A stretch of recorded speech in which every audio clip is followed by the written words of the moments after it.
дар соли 2021 занону духтарони сокинони шаҳри Москва аз байни хориҷиён бештар аз ҳама бозодагони Тоҷикистон издивоҷ карданд.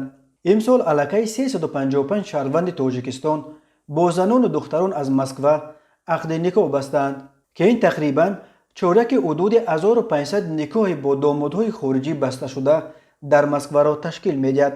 баъд аз тоҷикҳо дар рейтинги домодҳои барои занону духтарони сокинони Москва аз ҳама маҳбуб шаҳрвандони Озарбойҷон 208 ақди никоҳ, Украина 142, Қирғизистон 141 ва Беларус 107 ҷой гирифтанд.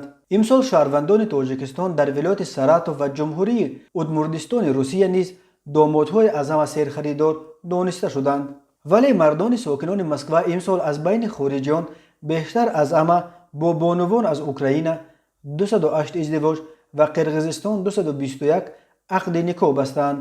бонуҳои украиниву қирғиз дар ин сабқат азодагони Беларус 102, Молдова 84, Узбекистон 77 ва Озарбойҷон 62 пеш гузаштанд.